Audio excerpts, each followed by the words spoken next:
Olá! Começa agora o Teresina em Pauta, revista eletrônica do curso de jornalismo da UFP. Com notícias que tratam de tesouros históricos em pleno campus. E de dicas de saúde e lazer para você.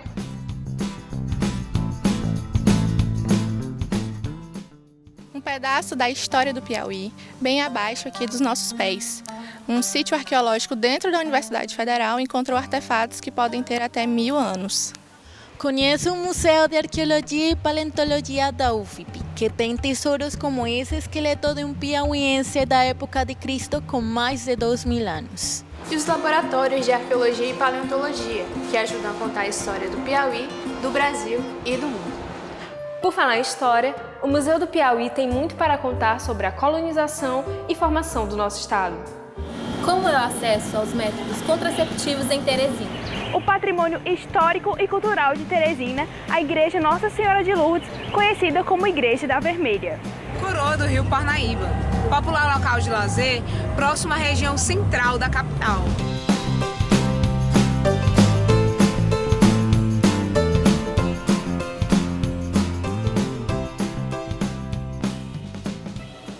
Alunos, professores e funcionários da Universidade Federal do Piauí caminham diariamente sobre um passado ainda pouco conhecido. Em pleno campus da capital, há vestígios de antigas ocupações muito anteriores à chegada dos europeus. As escavações já começaram e tem previsão para encerrarem em dezembro. Nossa repórter Bruna Veloso está no local e traz mais informações. Olá, Bruna! E nós estamos aqui no Sintininga, que há 15 dias já começou com o trabalho das escavações. Eu estou aqui com o professor Ângelo Correia, que pode falar um pouquinho mais para a gente desse trabalho. Professor, qual é que você considera a maior importância dessa escavação que está acontecendo aqui? Bem, o interessante do Sintininga é exatamente ele estar dentro do campus da Universidade Federal, ou seja, é uma possibilidade muito boa para os alunos, que são os alunos tanto do curso de arqueologia quanto da pós-graduação em arqueologia, terem a oportunidade de ter prática de uma forma bem facilitada, um acesso fácil, numa área relativamente bem conservada, que a gente tem então material arqueológico num sítio que a gente entende como um sítio que teve mais de uma ocupação.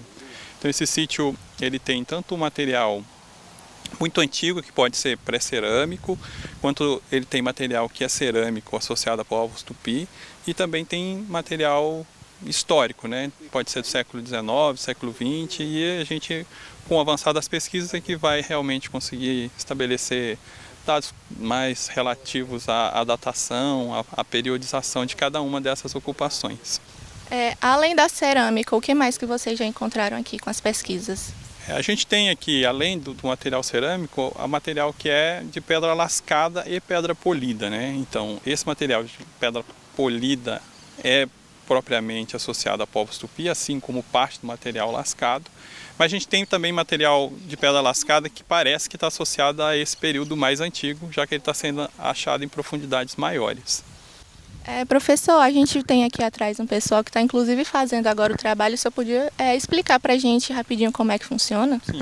Aqui, como é um projeto que está visando a prospecção do sítio, ou seja, entender a distribuição espacial e também em profundidade do material arqueológico que está aqui, a gente está estabelecendo uma malha, que a gente chama de malha de sondagens, que a cada 10 metros a gente vai fazer sondagens de 50 por 50, e em alguns pontos estratégicos a gente vai fazer essas sondagens tendo 1 por 1, né, para a gente exatamente saber qual que é a dimensão, não só em superfície, a gente tem material em superfície, mas também a dimensão desse material em subsuperfície, ou seja, embaixo da terra. Tá certo, a gente conversou aqui com o professor Ângelo, eu volto com vocês no estúdio, Bruna Veloso, para o Teresina em Pauta. Já pensou em encontrar ossos milenares de uma preguiça gigante aqui em Teresina? Nossa repórter Silvana Vargas, aluna de intercâmbio de Cali, na Colômbia, foi até o Museu de Arqueologia e Paleontologia da UFP. Ela nos mostra os mistérios da vida pré-histórica do Piauí. O lugar reúne pesquisas realizadas pela universidade em todo o estado, para conhecimento do grande público. Fósseis de plantas, animais, objetos de barro e pedra lascada. Essas e outras relíquias do tempo são encontradas no Museu de Arqueologia e Paleontologia da Universidade Federal do Piauí. Localizado no Centro de Ciências da Natureza 2 do campus de Teresina, o local está aberto à visitação e aproxima o conhecimento científico e histórico da comunidade. Pessoas que talvez conheciam antes só o patrimônio da sua própria região ou que nem conheciam, têm a possibilidade de encontrar aqui dentro do museu, na parte tanto de arqueologia como de arqueologia, esse patrimônio todo representado dessas várias cidades do Piauí em um só lugar. Então, as pessoas vão conhecer esse patrimônio e vão também poder defender ele a partir desse conhecimento, né? Que não se preserva o que não se conhece. Então, o Museu de Arqueologia e Paleontologia da UFPI conta com 19.000 peças em seu acervo. Muitas delas chegam ao museu por meio de doações. Outras são fruto de pesquisas de campo realizadas por professores, estudantes e técnicos da universidade. Então o museu é, antes de tudo, um reflexo de todos esses trabalhos que foram realizados. É um reflexo da pesquisa arqueológica realizada pela Universidade Federal do Piauí ao longo desses 30 anos. E uma tentativa de que a comunidade possa ter acesso a isso, né? Ver o que é produzido, não só no sentido de dar retorno financeiro, mas de ver também o retorno científico de tudo isso, né? O retorno social de tudo isso. E dar a chance para a gente poder também ampliar esses conhecimentos e que a comunidade seja também participante desse processo.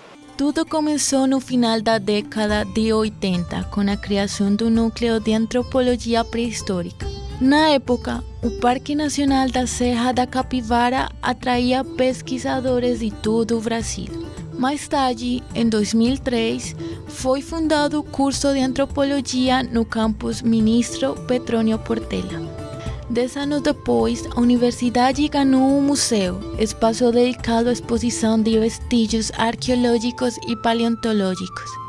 A exhibição permite que o visitante observe e analise utensílios e manifestações artísticas produzidas há muitos anos pelos seres humanos. Que o visitante que entrar no museu, na área de exibição e começar a caminhar pela sua direita, ele vai ter contato primeiro com aqueles objetos mais antigos, que neste caso vão ser os fósseis, e com minerais, com rochas e minerais que têm aproximadamente meio bilhão de anos, né? E ele vai continuar observando objetos cada vez menos antigos, até chegar no material arqueológico. O material arqueológico, ao que eu me refiro, é aquele que é produzido pelo ser humano. Na área paleontológica, o visitante poderá redescobrir a biodiversidade da Terra de bilhões de anos atrás, fazendo uma viagem pelo tempo até chegar às matas e animais presentes na atual fauna e flora. O museu também dispõe de fósseis e vestígios arqueológicos encontrados em diferentes regiões do Piauí. O museu é um lugar que deve ajudar a preservar a memória de uma região, né? E nesse sentido, o Museu de Arqueologia e Paleontologia do Piauí, ele se dedica a cuidar, a divulgar, a pesquisar e a fazer com que as pessoas tenham contato com objetos relacionados com toda a história da maneira mais ampla possível do Piauí, do Brasil e do mundo. O nosso público aqui no museu é principalmente escolar, de ensino fundamental e ensino médio. Não se diferencia entre particular e ensino público, a porcentagem ela é bem parecida. E desde que essas práticas educativas começaram a ser desenvolvidas, o público ele tem crescido, né, tem se ampliado cada vez mais, e o nosso objetivo é que a gente consiga chegar cada vez mais longe, né, de conquistar cada vez mais públicos dentro da universidade e fora também. O Museu UFPI possui auditório e área educativa para a realização de cursos, palestras e oficinas. Seu acervo é aberto à visitação com espaço lúdico voltado para as crianças. Por meio do teatro de bonecos e pinturas, elas podem aprender mais sobre o passado. A pequena Isadora, de 11 anos, conta o que mais chamou sua atenção no museu. O fóssil da preguiça gigante. causa que eu já tinha visto fotos dela e eu pensava que era tipo um mito que as pessoas contavam. Agora que eu percebi que é verdade, por causa dos fósseis, eu fiquei mais tipo assim. Pra mim ela era na altura de uma árvore, os animais subiam em árvore, ela conseguia pegar, né, com as presas, e ela era cheia de pelos. O espaço está aberto à visitação de segunda a sexta-feira, nos horários de 8h30 às 12 horas da manhã e de 2 às 6 da tarde. Grupos escolares podem agendar a visita com antecedência na página do museu no site ufp.br. E o Museu de Arqueologia também é acessível a cadeirantes e pessoas com outras deficiências. A repórter Anne Chamira, deficiente visual, nos mostra o acervo que pode ser tocado pelo visitante. Estamos aqui diretamente do Museu de Arqueologia e Paleontologia da UFP para mostrar que aqui também tem acessibilidade. Eu venho aqui alguns materiais que possam ser pegos para sentir através do tato. Eu estou aqui com a professora Renata Quaresma para falar mais sobre isso. Então, aqui no Museu de Arqueologia e Paleontologia da Universidade Federal do Piauí, a gente tem um material tanto paleontológico como arqueológico que são acessíveis ao toque, além das réplicas que a gente fez do material da exposição para que tanto as pessoas com deficiência visual como crianças que já têm essa curiosidade de tocar possam ter essa possibilidade de estar conhecendo mais do que está exposto. E essas réplicas podem ser para as pessoas com deficiência visual, tem alguma coisa ao tocante ao alto relevo? Então, exatamente. Tanto alguns fósseis mesmo verdadeiros você pode tocar, como a gente tem as folhas de samambaia, os troncos, alguns equinofósseis, estão todos acessíveis ao toque. E de outros animais que não podem ser tocados, a gente tem réplicas, assim também como lá na arqueologia, no material arqueológico. Anne Chamira, para Teresina em Pauta. Laboratórios que oferecem a oportunidade de preparar e profissionalizar os estudantes. A dinâmica de pesquisa consiste na análise de vestígios encontrados por todo o estado. A mais moderna tecnologia nuclear está à disposição dos pesquisadores da UFP na hora de ajudar a contar nossa história desde a época dos dinossauros. Acompanhe a matéria de Fernanda Salles. Dentro dos muros da Universidade Federal do Piauí, são realizadas pesquisas sobre a história do homem e da vida animal em nosso estado. Laboratórios do curso de Arqueologia e Conservação de Arte Rupestre estão em plena atividade para gerar conhecimento e levar para a comunidade os resultados de estudos produzidos por professores, alunos e técnicos da UFP. Eles abastecem a reserva técnica e o Museu de Arqueologia e Paleontologia da instituição. Então, com a criação do curso, além da necessidade da criação de laboratórios para a dinâmica das aulas e da formação acadêmica, nós tínhamos a necessidade de criação também, de ampliação dessa relação da UFP com a arqueologia, que é muito mais antiga do que a gente pode imaginar. Então, foi por isso que nós temos 3 laboratórios diversos, com materiais diversos, com perspectivas também diversas e pesquisas diversas. O estudante Daniel Almeida afirma que, por meio da investigação arqueológica, é possível traçar a história de povos que habitaram a Terra no passado. Os laboratórios são essenciais para a apuração de fatos sugeridos por objetos encontrados em escavações ou pinturas registradas em cavernas. A gente trabalha mais em uma vasta área multidisciplinar.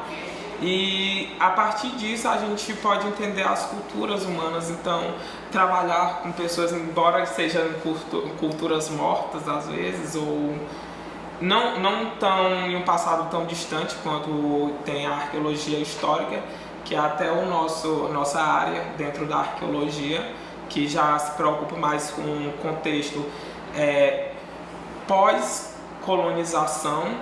Então a gente tem esse contato e trazer a visibilidade para alguns grupos que teve a sua história invisibilizada por uma elite dominante ou algum grupo dominante. O curso de Arqueologia da UFP conta com laboratórios onde são feitos trabalhos de recuperação, identificação, registro e limpeza dos achados arqueológicos e paleontológicos. O primeiro aborda a tecnologia dos materiais, que é a análise da produção de objetos de barro ou armas destinadas à caça, algumas construídas a partir de pedra lascada. No laboratório de arqueometria e arte rupestre, são catalogadas e datadas imagens e peças utilizadas pelo homem em tempos remotos. Os pesquisadores têm à disposição um aparelho com tecnologia desenvolvida pela NASA. Já o laboratório de paleontologia cuida dos registros fósseis encontrados no litoral e interior do Piauí.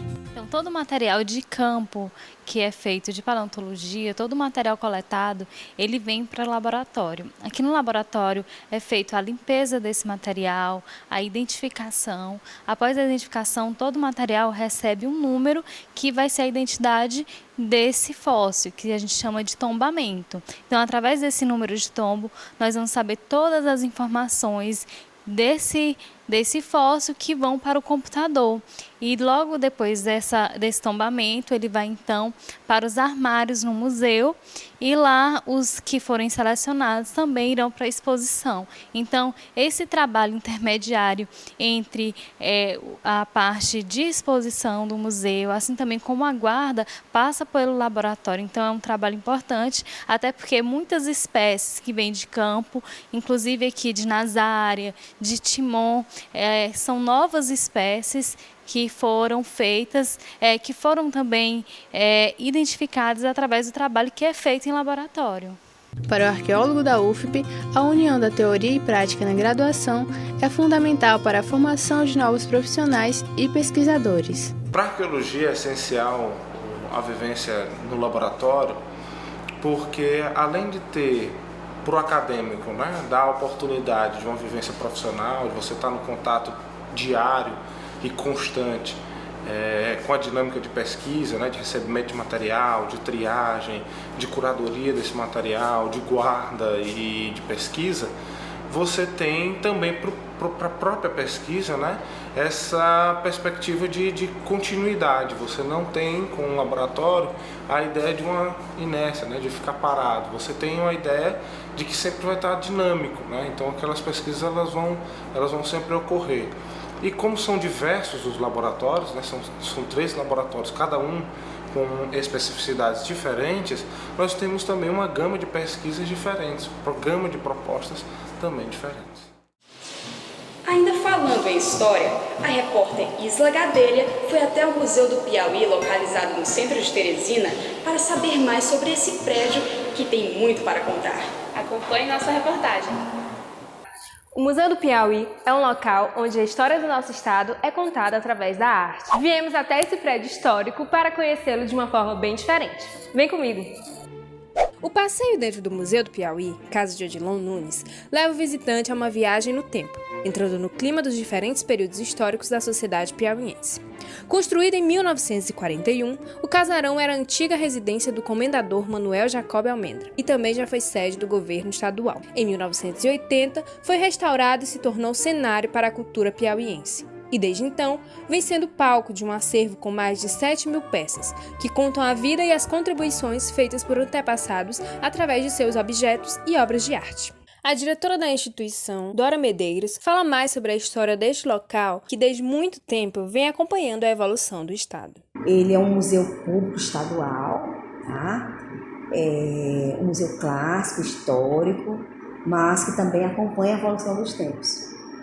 Nós tratamos de várias temáticas aqui, não só da questão museológica, mas nós temos, por exemplo, ações educativas durante todo o ano, porque os museus hoje, na verdade, eles precisam sempre de estar realizando alguma atividade educativa, como forma de atrair o público. Exatamente porque o museu hoje ele também é um centro cultural, espaço vivo, dinâmico, que é a proposta realmente dos museus hoje no mundo.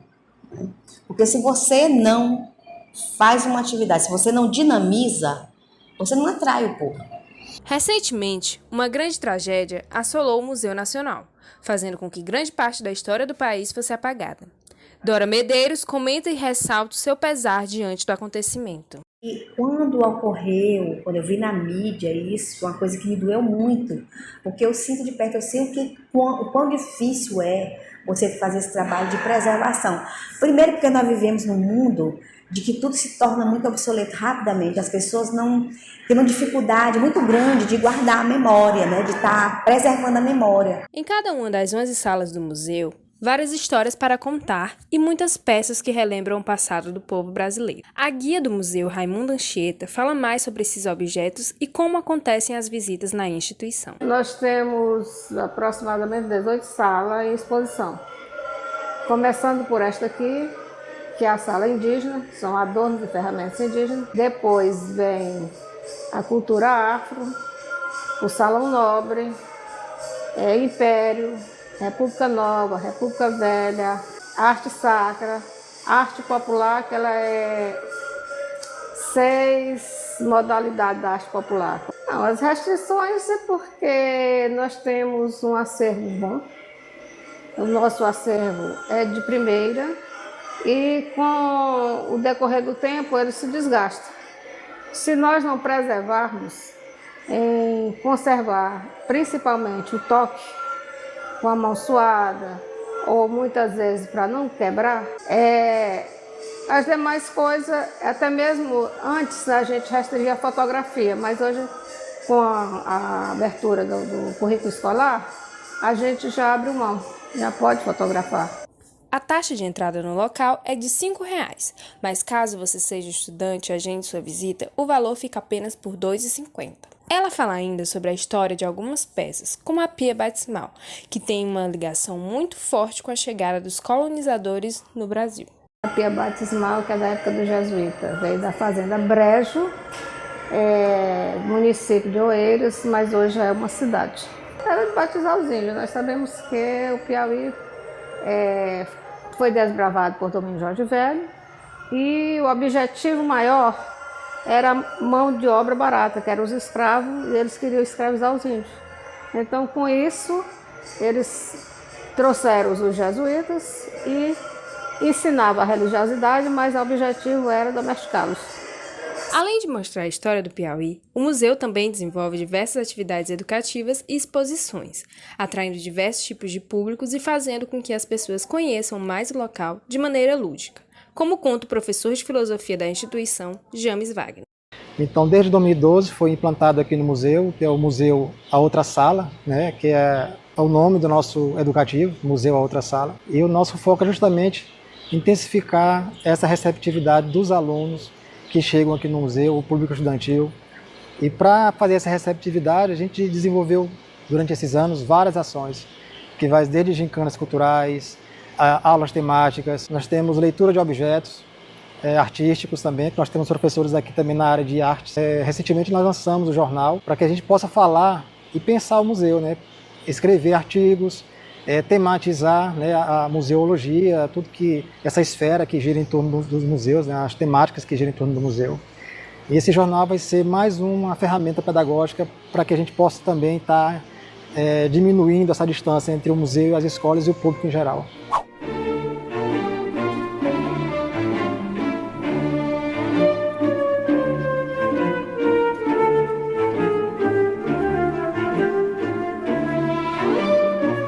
O Teresina em Pauta volta daqui a pouco com mais informações para você. A saúde reprodutiva e dica de lazer no Rio Parnaíba são os nossos destaques.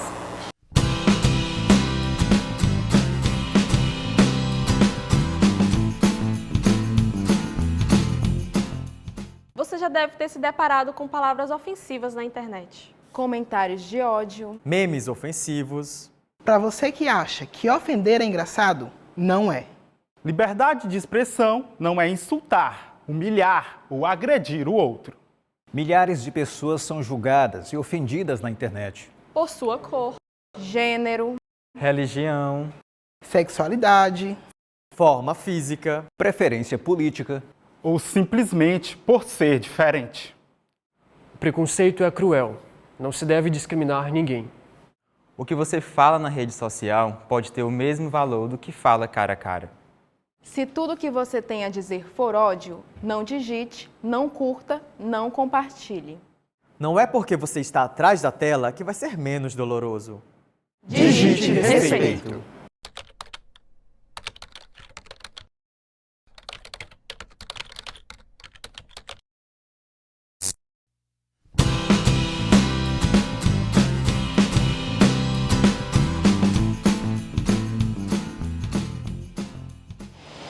O Brasil enfrenta problemas na implementação eficaz de métodos contraceptivos, segundo pesquisa da Fundação Oswaldo Cruz. Em Teresina, a situação é alarmante. Na capital, os casos de HPV afetam mais da metade da população de jovens e a incidência de gravidez indesejada é alta. Confira na reportagem de Amanda Santiliano. Eu já sabia desses remédios que podia evitar, né? Dessa injeção, de tudo, mas não sabia desse DIU ainda. Eu vim saber desse DIU depois que eu tive minha meninazinha. Tive ela com 14, depois que eu vim saber desse DIU. Quando eu subi desse DIU, tinha que fazer vários exames, bater ultrassom e tudo mais. Aí eu não corri atrás disso nenhum. Agora estou grávida de 8 meses, de um meninozinho. E eu esperava, né? Eu esperava, só que eu não tomava remédio, desse nenhum. A realidade de Milena é a de mais da metade das mulheres brasileiras atualmente. Isso porque, segundo pesquisa divulgada pela Fundação Oswaldo Cruz, 55% das mulheres não planejam a gravidez. Os dados confirmam que a oferta ampla de métodos de contracepção no Brasil está longe de ser alcançada. A desinformação, falta de equipamentos e treinamentos dos profissionais de saúde podem ser a raiz desse problema. Além disso, a pesquisa mostra que métodos contraceptivos de longa duração são pouco acessíveis no país. A ginecologista do Hospital Universitário Patrícia Bulamarque fala da importância da consulta médica logo nos primeiros passos da vida sexual. O ideal é, antes mesmo de você iniciar a sua vida sexual, você ter uma orientação. Uma gravidez indesejada não é bom para ninguém, mas hoje em dia a gente vai mais além, porque a camisinha tem que ser usada sempre, né? E HIV, a gravidez é o mínimo, o que é mais arriscado é HIV, sífilis, que está em alta, hepatite B e C, todos são de transmissão sexual. Então, quando a gente fala em método anticoncepcional, principalmente para jovens, a gente tem que pensar o método associado à camisinha. No Piauí, 3 a cada 5 gestações não planejadas acontecem pela falta de prevenção. A contracepção é essencial para os riscos de doenças sexualmente transmissíveis. Os dados do Ministério da Saúde apontam que mais de 50% dos jovens teresinenses têm ou já tiveram o vírus HPV. Na UBS, mas é isso, esses tipos de contraceptivos. É preservativo, que a população pega à vontade, fica ali na bancada da farmácia, eles vão lá e pegam. Anticoncepcional é com receita médica, costuma durar 1 ano. E as palestras feitas pela própria equipe. Eu já fui me prevenindo desde antes de ter relação sexual, porque eu tinha cólica e fui procurar o ginecologista e foi uma consequência da proteção. Eu acho assim que não é ensinado no colégio, por exemplo. Eu não tinha muitas palestras. Eu tive palestras quando eu era jovem aprendiz. No programa eu tive palestras sobre a gravidez, como se proteger, tive muitas. Mas na escola não tinha. E também os pais têm muito medo de falar com os filhos sobre isso. Assim como Loane faz parte da parcela de mulheres que buscam informação, os parceiros também têm total responsabilidade na prevenção sexual. Viemos atrás de alguns estudantes da Universidade Federal do Piauí para ouvir a opinião deles sobre o assunto. As campanhas, eu vejo que o Brasil em si é muito falho em questão de campanhas com preservativo, porque mesmo sendo uma campanha forte, mesmo os próprios postos de saúde dando camisinha de graça, as pessoas elas não abrem tanto a mente para elas, não adianta ter lá para as pessoas chegarem lá e poder ter acesso, e as pessoas não têm essa informação de que elas podem chegar lá e pegar uma camisinha de graça e usarem no cotidiano delas quando elas precisarem. Importante essa questão da prevenção, ainda mais agora que a gente tem visto em vários dados que os jovens estão se prevenindo cada vez menos, né, na questão do sexo. Várias doenças que a gente achava que já estavam extintas, quase extintas aqui no Brasil, estão voltando, sífilis, gonorreia, até a AIDS tem aumentado. Então eu acho muito importante a gente tocar nesse assunto, voltar a falar sobre isso, que o jovem tem que se prevenir realmente, voltar a se prevenir, pegar o exemplo aí de gerações passadas. E deve sim se prevenir, ter muito cuidado, porque é muito responsabilidade ter um filho hoje. ainda mais porque as coisas estão muito difíceis, principalmente no nosso país. E eu acho que o homem, primeiramente, tem que ter a atitude de querer prevenir.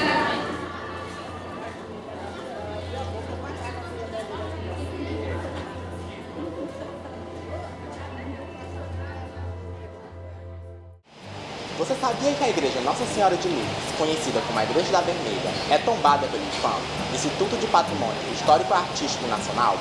Ela foi inspirada na Igreja da Pampulha, em Belo Horizonte, com diferencial no teto que é talhado em madeira e com detalhes que remetem às parábolas de Jesus, esculpidas em um enorme quebra-vento logo na entrada.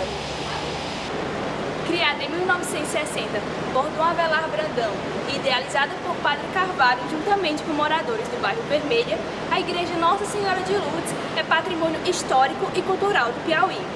A igreja contém as primeiras obras de um dos maiores artesãos do estado, o mestre Dezinho. Agora vamos conhecer um pouco mais da igreja, contada por alguém que viu de perto a sua criação. Estamos aqui com a fiel Francisca Maria, que irá nos contar um pouco sobre a criação da Igreja Nossa Senhora de Lourdes.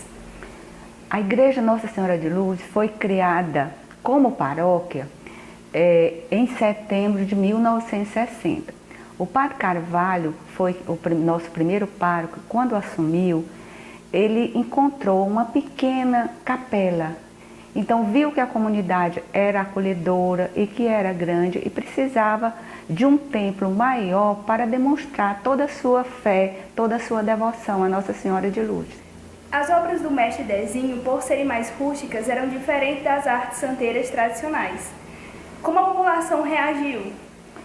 De início, achou a igreja, as imagens diferentes, mas a ideia do Padre Carvalho era construir um templo amplo, rústico e ao mesmo tempo acolhedor e propício à oração.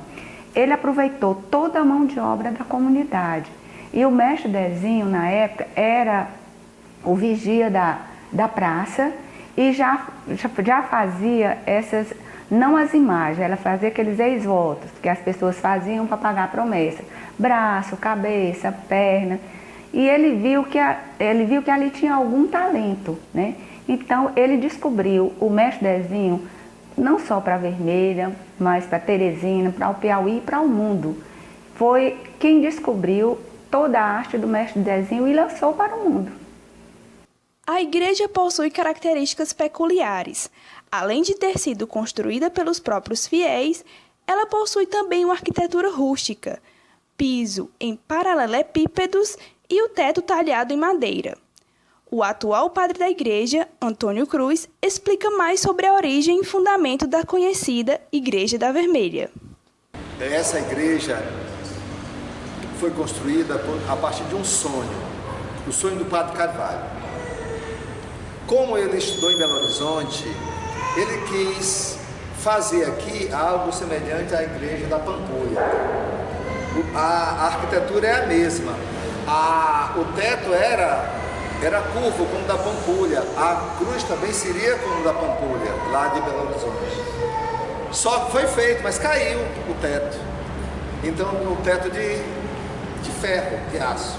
Então, depois fizeram esse teto, assim, como de uma igreja normal. Então, esse é o primeiro ponto. Depois, tudo aqui foi feito em comunidade. E se vocês olham essa igreja, é uma igreja muito rústica, muito simples, porque para o Padre Carvalho, ele entendia que a fé é simples, Deus é simples. E depois, essa passarela, essa nave central, são paralelepípedos, calçamento, para dizer que para ir a Deus precisa, um caminho até Deus. Depois, se vocês olham esses bancos, mestre, esses bancos são impossíveis de serem transportados de um lugar para o outro, porque ele entendia que a fé é concreta. Essa igreja faz parte do acervo do IPAM, provisório, já foi tombada. E o tombamento se dá justamente por causa das peças do mestre Dezinho. As imagens do grande artesão mestre Dezinho se espalharam por todo o Brasil e percorreram o mundo antes mesmo de serem destinadas à igreja. Uma história que o senhor sabe, padre, não sei se você lembra, alguém contou, que a igreja foi inaugurada sem as imagens.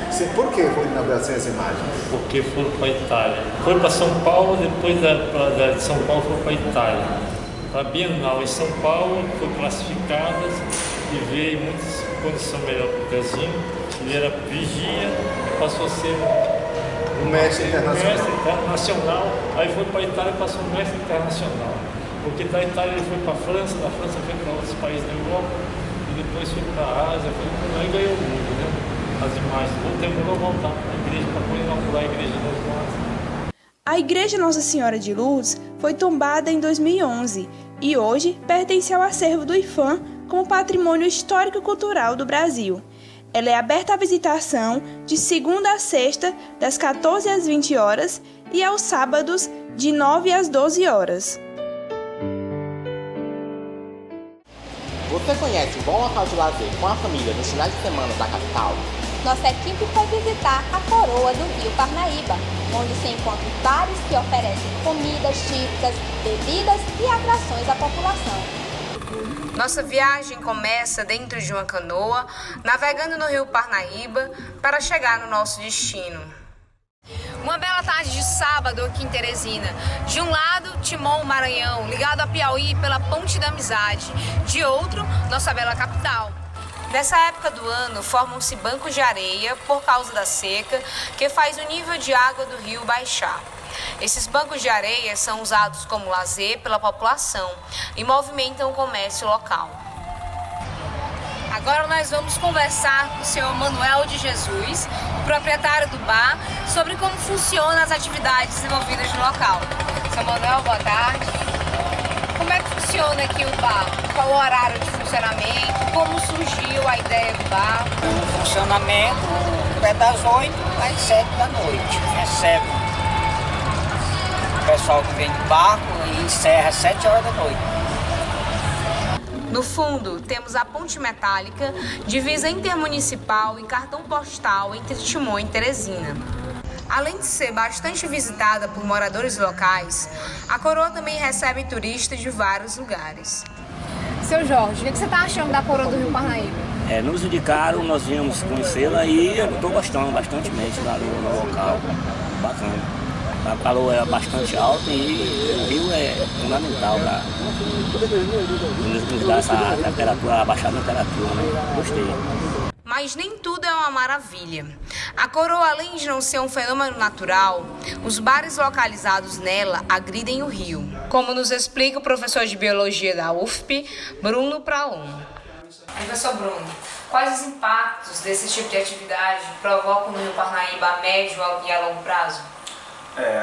Quando a gente pensa em impacto ambiental, a gente tem que pensar o meio ambiente como um todo dividido em 3 partes, que seriam o elemento ou os elementos físico-químicos do ambiente, os elementos bióticos ou biológicos e os elementos ou os aspectos antrópicos, que tem a ver com o lado social. Então a gente teria que pensar em termos de impactos ambientais dessa maneira. Então, por exemplo, se a gente pensar em termos de impactos no meio físico-químico, se a gente tem essa atividade de uma forma descontrolada, em que o esgoto dos bares, dos lanchonetes, os restos de comida, efluentes não tratados são liberados no rio, isso você tem um impacto. Uma outra coisa que é interessante também a gente levar em conta é que as atividades humanas, elas provocam de fato impactos ambientais, mas esses impactos eles não só têm caráter negativo, há também os impactos ambientais positivos, como por exemplo a geração de emprego nesses lugares. Então isso tudo tem que ser considerado na análise. Há a legislação, a Política Nacional de Recursos Hídricos brasileira, que garante ou que legisla, impõe normas e regras sobre o uso dessas áreas dos rios.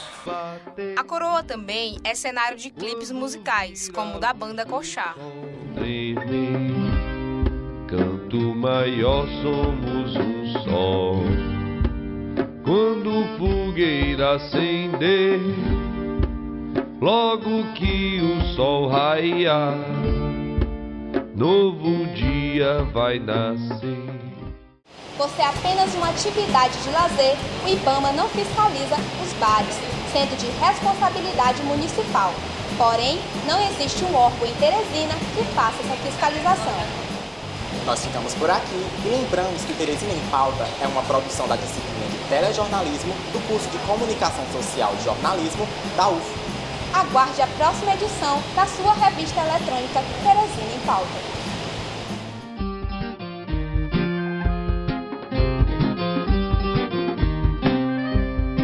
Quero ouvir tambor bater quando vir a luz do sol, sentindo o chão tremer, canto maior somos o sol. Quando fogueira acender, logo que o sol raiar, novo dia vai nascer. Vamos pra ele acordar, pra ele vamos despertar, vamos pra ele acordar.